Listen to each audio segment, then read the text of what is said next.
ವಾಲ್ಮೀಕಿ ನಿಗಮದಲ್ಲಿ ಸಿಕ್ಕಾಕ್ಕೊಂಡಿದ್ದಾರೆ. ಅದು CBI ತನಿಖೆಗಳು ನಡೀತಾ ಇದೆ. ಅದನ್ನು ಕೂಡ ಮೂಡ ಹಗರಣದಲ್ಲಿ ಸ್ವತಃ ಮುಖ್ಯಮಂತ್ರಿ ಸಿಕ್ಕಾಕ್ಕೊಂಡಿದ್ದಾರೆ. ಈ ವಕ್ಫ್ ಬೋರ್ಡ್ ವಿಚಾರದಲ್ಲಿ ಇಡೀ ರೈತರು ಕಂಗಾಲಾಗಿದ್ದಾರೆ. ಹಿಂದೂಗಳ ಒಂದು ದೇವಸ್ಥಾನಗಳು ಕೂಡ ಕೈತಪ್ಪ ಹೋಗುವಂಥ ಪರಿಸ್ಥಿತಿ ಬರ್ತಾ ಇದೆ. ಮತ್ತು ಈ ಅಬ್ಕಾರಿ ಹಗರಣ 700 ಕೋಟಿ ಅದನ್ನು ಕೂಡ ಚರ್ಚೆಗೆ ಬರಬೇಕು.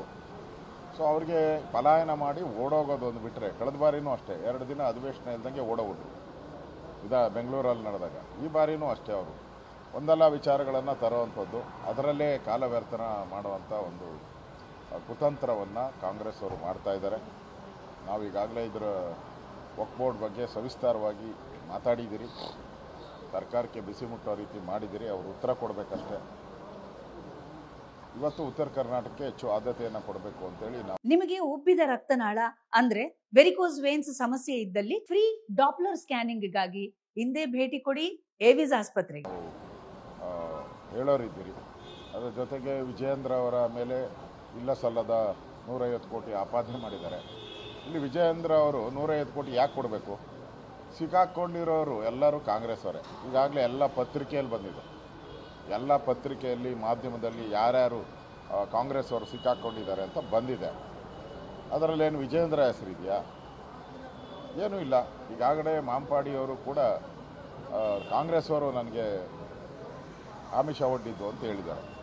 ಆ ದೃಷ್ಟಿಯಿಂದ ಈ ಥರ ಬೇಜವಾಬ್ದಾರಿಯಾಗಿ ಸರ್ಕಾರ ಇಲ್ಲಿ ಅಧಿವೇಶನ ನಡಿಬಾರ್ದು, ಏನಾದರೂ ಒಂದು ತಕರಾರು ಮಾಡಬೇಕು, ಏನಾದರೂ ಒಂದು ವಿಷಯ ತರಬೇಕು, ಅದನ್ನು ಡೈವರ್ಟ್ ಮಾಡಬೇಕು. ಇಡೀ ಸದನವನ್ನು ಡೈವರ್ಟ್ ಮಾಡುವಂಥದ್ದಕ್ಕೆ ಕಾಂಗ್ರೆಸ್ ಅವರು ಹುನ್ನಾರ ಮಾಡಿದ್ದಾರೆ. ಇದು ಪ್ರಜಾಪ್ರಭುತ್ವಕ್ಕೆ ಕಾಂಗ್ರೆಸ್ ಬಗೆದಂಥ ದ್ರೋಹ. ಇದರಿಂದ ಜನಸಾಮಾನ್ಯರ ಏನು ವಿಷಯಗಳಿದೆ ಅದು ಚರ್ಚೆಗೆ ಬರದಂಗೆ ಮಾಡ್ತಾ ಇದ್ದಾರೆ. ಅದು ಕಾಂಗ್ರೆಸ್ ಅವ್ರದ್ದು ಇದೇ ತಂತ್ರದ ಮೇಲೆ ಬಂದಿದ್ದಾರೆ ಅವರು. ಯಾಕಂದರೆ ಹಗರಣದಲ್ಲಿ ಸಿಕ್ಕಾಕೊಂಡ್ಬಿಟ್ಟಿದ್ದಾರೆ. ಇಲ್ಲಿ ಚರ್ಚೆ ಆದರೆ ಅವ್ರ ಮಾನ ಮರ್ಯಾದೆ ಎಲ್ಲ ಹೊರಟೋಗ್ತೈತೆ. ಆ ಮಾನ ಮರ್ಯಾದೆ ಉಳಿಸ್ಕೊಬೇಕು ಅಂತೇಳಿ ಇಲ್ಲಿ ಕೋಟಿ ಕೋಟಿ ಖರ್ಚಾದರೂ ಕೂಡ ಅವ್ರಿಗೆ ಅದ್ರ ಬಗ್ಗೆ ಗಮನನೇ ಇಲ್ಲ.